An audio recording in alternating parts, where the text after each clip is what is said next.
mwongeye kwirwa mumeze neza, umwami Yesu abishimire.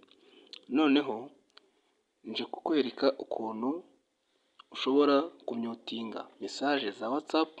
Hari abantu bafite gurupe nyinshi kuri WhatsApp baba barasanze abantu barabashyize muri gurupe, ariko kuyikura muri WhatsApp cyangwa kuri akawunti yawe ya WhatsApp bikakugora. Ariko hano hari uburyo muri WhatsApp ushobora kuyimyutinga cyangwa se ukayishyiraho pasiwadi, ntukajye ubona mesaje zabo. Mu gihe ukeneye ukagenda wenda ukareba ibyo banditse, ariko nta muntu n'umwe wo hanze ushobora kuza ajya kuri WhatsApp yawe abe yayifungura arebe amabanga. Kuko iyo ageze kuri WhatsApp hari igihe afungura agasanga nta kintu gihari, mesaje nyine hari icyumba wazibitsemo warashyizeho pasiwadi zitagaragara. Kuri WhatsApp telefone yawe irabifite.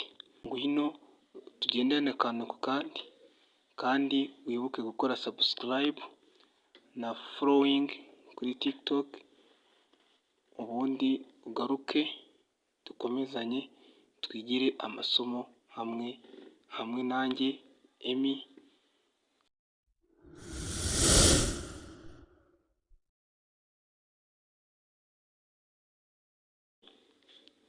Twagiye, uraza ujye muri WhatsApp yawe ukandemo, nurangiza urabona ngewe nashyizeho pasiwadi, urategereza gatoya ifunge. Uraza ukande hano kuri gurupe ushaka, hano ukandeho cyane gutya.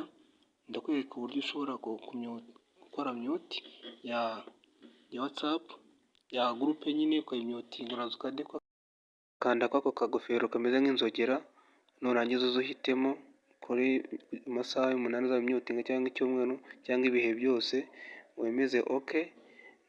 N'uburyo washobora kuza kubikuramo urongera ukaza ugakandaho cyane, warangiza ukabikuyemo. Ubwo ni uburyo bwa mbere. Uburyo bwa kabiri ni ukuyishyiraho pasiwadi, ntihagire umuntu ujya uza arebere gurupe ushobora kuba urimo. Ushobora kuzifata gutya ari ebyiri cyangwa wenda eshanu, ukaza ugashyiraho n'iyingiyi ya gatatu, warangiza ugahita uza kuri utu tudomo dutatu turi aha ngaha tw'umweru dukuru, warangiza ugahita ujya aha ngaha kuri loke catsi ugatukaraho naho, warangiza ugahita ushyiraho pasiwadi ya telefone yawe waba ukoresha, ukinjira tayari. Iriya pasiwadi dushyizemo niyo izajya ifungura ziriya gurupe, cyangwa wenda umuntu udashaka hano ko yaba arimo hano kuri uru rutonde rw'aba bantu ufite kuri WhatsApp, agahita ajya hahandi nyine muri cya cyumba twafunze. Ese wibaza gute uburyo ushobora kuza ukareba za gurupe wamaze gushyiraho pasiwadi zitagaragara hano ku rutonde rw'abantu muba mucata? Uraza ugakanda aha ngaha kuri loke catsi, warangiza ugasubizamo ya pasiwadi washyizemo.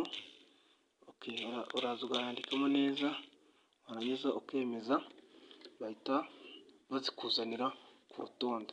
Izi zose ni gurupe nshobora kuba narashyizeho pasiwadi. Ushobora kuza nyine aha ngaha ukareba na mesaje n'umuntu udashaka wenda ko yaba agaragara ku rutonde rw'abo ufite kuri WhatsApp, we nawe agahita ajya kuri uru ruhando rw'amagurupe wowe warashyizemo pasiwadi. Gayizi, ubu buryo niba ubona ino mesaje cyangwa se ino videwo igushimishije, hari icyo ikunguyeho mu bumenyi, nkorera sabusikarayibu, nurangiza ushyire muri komenti ikibazo cyangwa igitekerezo cyangwa inyunganizi y'icyo nzagukorera muri videwo ikurikiyeho. Yego, ndabakunda kandi mberaho ku bwanyu. Imana iduhane umugisha. Murakoze cyane.